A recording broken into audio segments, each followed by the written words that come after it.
Developing tonight, cleanup of the homeless camps at the Sandy River Delta's 1,000-acre trail is on pause. The state suspended the effort, follows several clashes between the crews hired to clean out the camps and the people living in them. Katu's Christina Giardelli has been covering the issue since cleanup was announced back in May. She's live there for us now. So, Christina, there's no security checkpoint today. Deb, no security checkpoint. It was right here where I am standing when we were here last week, and they were here telling people that if they crossed over this way onto state lands, they'd be trespassing, but that security not here anymore. Neither are hazmat crews. I've been trying to find out whether or not the state's still paying them during the pause. We stood our ground. Hippie, a nickname, is one of a few dozen people camping on state lands in the Sandy River Delta Forest along the 1,000-acre trail. After serving eviction notices at the camps, the Department of State Lands started cleaning up June 2nd. We were told that they would have us out of here by the 9th, and we are still here. I reported on multiple clashes between the state's private contractors and people at these camps. Now the state agency tells me they paused camp cleanup temporarily. Throughout the process, there has been no law enforcement presence, though the agency says they are working with Oregon State Police. Vasily Varlamos with K2's Salem Bureau brought the issue to Oregon Governor Tina Kotek. The Department of State Lands says it's working with you and the state police on this issue. Are you advising that the state police gets involved, and why haven't the state police already gotten involved? I think we all understand that when folks are living outside, it is not a sustainable situation or a safe situation, and there's been conversations to help folks relocate. She did not answer the question about the lack of police presence during cleanup. Is there an estimate when these camps may be cleared? We don't have a timeline yet. We're trying to do it thoughtfully. Now, I have reached out to the Department of State Lands. They've been declining my interviews. I asked them why the state police hasn't been here, and if they asked them to come here. I also asked if they are still paying those contractors during that pause. They have not answered my questions, but I'll keep trying to get answers for you and bring them to you as soon as I have them. For now, live in Troutdale, Christina Giardelli, K2 News. Thanks, Christina. Now that we've covered the pause, we want to take a look at how the camp got to this point. The Department of State Lands says the plan to address that area started coming together in early 2024. Over the next year, the state said it coordinated with other local governments and others in charge of the area. The Multnomah County Homeless Services Department worked to connect people in the area with outreach services. Notices to vacate the site were posted at the beginning of May this year, giving people 30 days to leave. The deadline to leave was June 2nd. Hazmat crews tried to clear the camp 1 week ago today. We want to show you some video of that clearing work. As Christina mentioned, some people camping at the site told K2 earlier this month that they had been living there upwards of 20 years.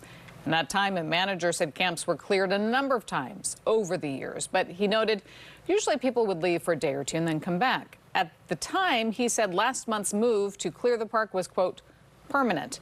It's not all going to happen overnight. We're committed to a longer-term plan to remove all that debris because it has accumulated for years, and it is, as you can see, quite alarming levels. That is from the DSL manager. This is a developing news story. K2 will continue to bring you the updates on air and online at K2.com. We stood our ground. We were told that they would have us out of here by the 9th, and we are still here. This story is developing right now. The cleanup of homeless camps at the Sandy River Delta's 1,000-acre trail is on pause indefinitely. It comes after incidents like these where protesters clash with private contractors. Now, the state says this pause is to keep both contractors and people camping there safe. K2's Christina Giardelli joins us there live, and Christina, security has cleared out. Yeah, Deb, you might remember this spot right here I was at last week. There was security here and a checkpoint. That's all gone. Cleanup crews are all gone. What I'm trying to find out is if your tax dollars are still being spent on paying those crews during this pause. So far, no answer. We don't have a timeline yet. We're trying to do it thoughtfully and as predictable as we can. Oregon Governor Tina Kotek saying clearing out homeless camps at Sandy River Delta is still the goal, but efforts have stalled. Since K2 reported on clashes between private contractors and people at the camps, The Department of State Lands paused its cleanup efforts, declining interviews, but saying in writing, "We are committed to ensuring the safety and security of our staff, contractors, and the public, including those currently in the area." Some, like Hippie at the camps, are taking this as a win, at least for now. We stood our ground. He says he's been out here for 4 years and doesn't want to live in a shelter. I can't live that way. I live outdoors. You know, people are going to say they see the videos, they see the image. There's a lot of stuff in there. There's cars in there. There's all kinds of materials that could harm the land, right? We need help with the trash. We do. But you take any neighborhood in Portland and you cut off their running water and their electricity and their trash service, even for 4 months. Imagine what you're going to have. You know, there's people out there that are going to say, hey, I work really hard, I pay taxes, that's why I get trash, that's why I get bathrooms, that's why I get all those things. What would you say to them? I would agree with that. That is true. But you say that, you know, that I'm unable to work. There's no way I can. You can see Grizz, there's no way Grizz can work. There's people down here that we have worked. You know, we have done what we can do our whole lives. And this is where we've ended up. Now, Hippie tells me that one of the reasons they don't want to be camping out in the city as people who are homeless is fentanyl. They say they do not allow fentanyl in the camps here, or at least that's what they're claiming. Christina, I know a lot of folks have raised this question. Why have police not been involved here? Yeah, you know, Steve, I have been trying to get answers to that question. I reached out to the Oregon State Police. You heard Kotek earlier. We asked her. I've also been asking the Department of State Lands. Still haven't gotten an answer to that question. Here, though, is a list of the questions I have asked the Department of State Lands that I haven't gotten an answer to yet. Are you still paying the contractors? If so, how much? Have you asked Oregon State Police to get involved? And since cleanup has been planned for months, why did the effort not involve police presence to begin with?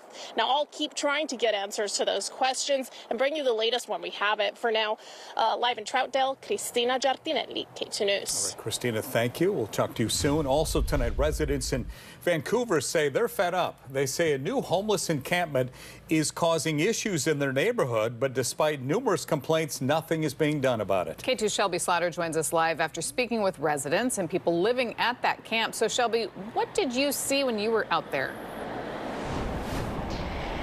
Yeah, my photographer and I were really shocked when we saw just how close these tents are living to the train, which is going by right now. And you can just hear the screeching all day long. And that's what the people living in these tents hear. The sounds of the screeching train and in the baking heat. It's the life some people are choosing to live along this stretch of Jefferson Street in Vancouver for the last few months. Having a tent as a female, especially when you're by yourself, is not really the smartest idea, so I try to stay with somebody. Kat tells me she's homeless. She says in order to stay safe and have shelter, she goes from place to place, which includes this spot along Jefferson. If the city came and offered you a bed today, would you take it? That's a complicated question because it's like, I mean, it's not like, yes, I would be dying to take the bed, don't get me wrong, but it's like I also have 3 others that I'm needing to think about that need to be able to have that with me. Residents who live across the street from this encampment tell me they're frustrated and wish the city would do more. One resident says he's called the city multiple times and just gets the same response. They can't move people. It's not beneficial to anybody, even though to our safety.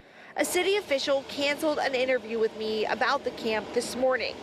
They did answer questions via email, telling me there's 22 tents as of Tuesday and about 30 to 35 people living in them. They say they're in the process of developing a 120-bed congregate shelter, but it won't open until next summer. And officials tell me they do plan to clean and clear the camp next week. Reporting live in Vancouver, I'm Shelby Slaughter, K2 News. All right, keep us posted on that, Shelby. Thank you.